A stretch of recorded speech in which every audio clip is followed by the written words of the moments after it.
Time I'd like to call to order the caucus meeting for April 9th, 2024. Shannon, would you please call the roll? Mr. Fury? Here. Mrs. Labby? Here. Mrs. Walker? Present. Mr. Bellin? I'm here. Mr. Barr? Punctual and present. Mr. Bonacci? Here. Mr. Post? Thank you. Are there any presentations? There are none. Are there any items for discussion? There are none. I have one. I was going to put it in the last meeting, but we were running a little late. Mayor, can you tell us where we stand on getting a study for a new service garage? Or what are your thoughts on that? We put a committee together, okay? And I'm not sure even all of council knows this, because I plan on bringing it out to everybody at one time, but now that's, yeah, that's fine. If you're not ready, I'm We're just curious. We're just really in the just infinite talking stages of it. We put a committee together of, the service director and a few of the guys there, that the key components like the mechanic and the maintenance, department and the gardener and so on and so forth. And so they have, I tasked them with going out there and letting me know what they felt that they need. Last time we did this, they went out and just did a study. They paid for a study, and they came back and told us the size building that we needed and what was, necessary for us to operate out of there. Well, just going through this on a smaller scale in Glen Willow myself, that's how I did it there. The service, I led that group with a few of the key people in the service department, and we created what our needs were based on our equipment and the areas that we needed to work in. So that's what they've been doing. They've been looking at it, and they're just putting some things together. They did do a visit to the city of Aurora service garage to take a look at theirs, which is not brand new, but it's fairly new, okay? Just to see what theirs looks like and what they have. And by the same token, that same day, we went over to Glen Willow and looked at theirs as well. So that's really where we're at right now. We're just trying to put it, just put some things together, and we want to figure out what we need, and then if we go out to bid on that, then it's going to be what we felt was necessary, not what a company told us we needed to have. So that's where we're at. Thank you. Any other questions? Okay. Are there any other items for discussion? Okay. Public participation? There is none. Okay. Pending legislation. Okay. Ordinance 3024. This ordinance is a notice of intent to establish the TIF district for a certain parcel of real property pursuant to the Ohio Revised Code.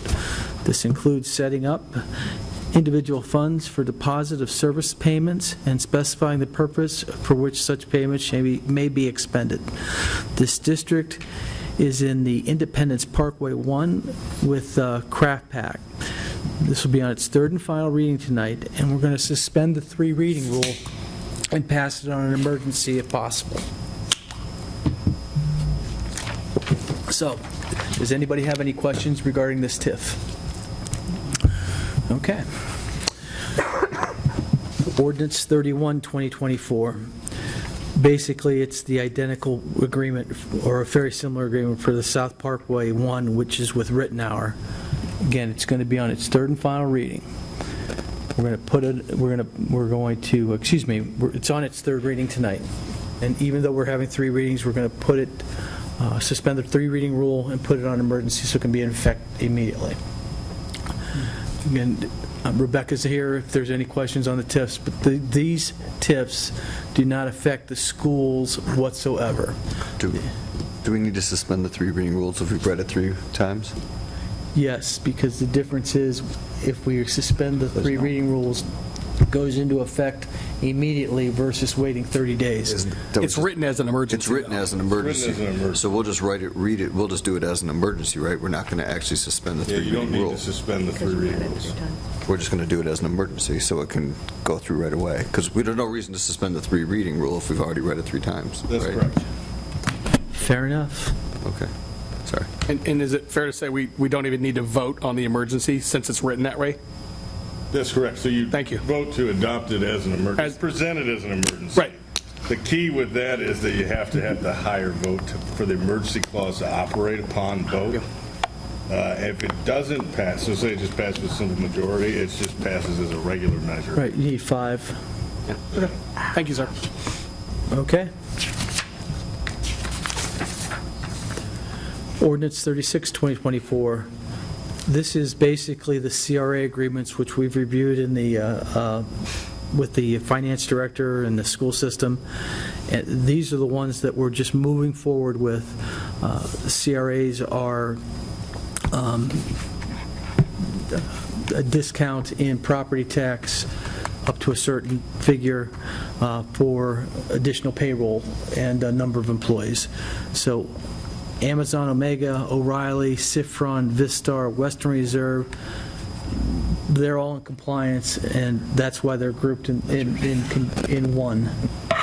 Are there any questions about the CRA agreements that we're going to just move forward?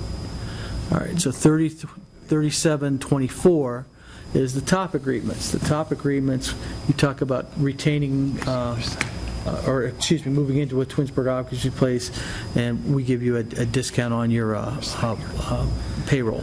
And the agreements we have in place for that are Airgas, Freedom USA, HC Companies, Horvath Electric, Keystone, and Safran. And again, they're all within the guidelines of their agreements, and we're just acknowledging for this year to move forward. Then we get to Ordinance 38, 2024, and this ordinance is with Sifron and the Twinsburg. The Turk is the committee that reviews these, determined that they failed to meet the wage performance in 2022 and 2023, and we implemented a hybrid model. The recommendation from the committee is to reduce the payout from 50% to 30% moving forward. So we're giving them a decrease because they didn't make it to the level, but we still want to keep it partially in place. Any questions on that? Do they have the opportunity to get it back up to 50 if they meet future demands? Yes, they could. Okay. If they met their original demands, They it can could make be up. discussed and we could work that out. And we do have the ability in the Turk to make those changes. Okay, thank you. So, okay. Then I'm going to go to Resolution 39, 2024, which is a resolution to accept the committee's recommendation for a top program with Integral. We're recommending that we terminate this agreement. They did not meet their standards in 21, 22. In 2022, the benefit was reduced from 33% to 16%, and again, they didn't meet the performance in 2023. So at this time, the recommendation is to cancel the agreement. Mr. Fury, Yes. I'm not going to be voting on this evening. Integral has contacted me professionally outside of work here at my place of employment. I have done no work for them, but I have been contacted, so to avoid any That's good. appearance of impropriety, I'm going to abstain from the vote. We're not going to vote on this tonight. Okay. I just putting it out there. It'll be on the next meeting for a third reading, but I understand, and you just abstain. Okay, thank you. Are there any other questions regarding the reduction for Integral?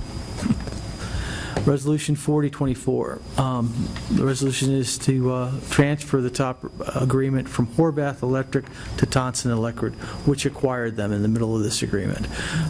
Wages and jobs are anticipated to stay the same, so it's basically, all we're doing is taking the Horvath agreement and putting a different name on it, and they're in conjunction, so they would get the 25% payroll withheld.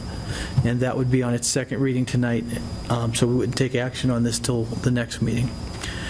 Then I have resolutions 41 and 42. They're resolutions to enter in a party agreement for the STBG resurfacing and funding, which is funded by AMATS for Liberty Road resurfacing. This will be in conjunction with the Summit County and Reminder Bill. Resolution 41 supports the south portion. Resolution 42 supports the north version. This project is submitted for funding for fiscal year 2029. So the city is responsible for 10% of the project. We're trying to get money for a future bid Both of these will be on our second reading tonight, so we would take action the following meeting. And that concludes the legislation for this evening. Is there any miscellaneous that any council members have? Mayor, staff? Nothing? Okay. In that case, I'm going, Mr. Vazana? Yeah. Did you want to move the executive up potentially? I don't know. so I got 12 after 7. You know, if you want to go in for 10 minutes, we could do that, but we're going to have to be back for, in 18 minutes. Let's knock out 15 minutes if we can. Okay, so do we just make a motion to adjourn to executive session in the caucus? Want to read this motion? That's correct. So someone on council would need to I make a motion that we, motion that is, I make a motion that we adjourn to an executive session for multiple reasons, including lawsuits and contract negotiation.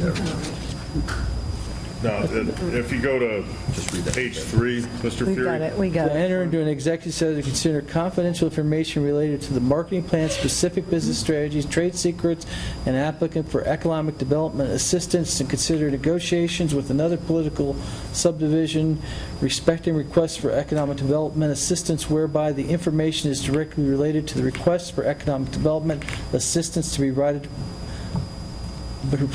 or administered under sections 5709.40, 5709.43 of the Ohio Revised Code that involves public infrastructure improvements, and for any other, and for further reasons it's necessary that the project to protect the interests of the applicant or possible investment and expenditures of public funds be made in conjunction with economic development. Is there a second? Second. Mr. Post seconds. Any discussion? Shannon, call the roll, please. Mr. Fury? Yes. Mr. Post? Yes. Mr. Barr? Yes? Mrs. Walker? Yes. Mr. Bonacci? Yes. Mrs. Labby? Yes. Mr. Bellin? Yes.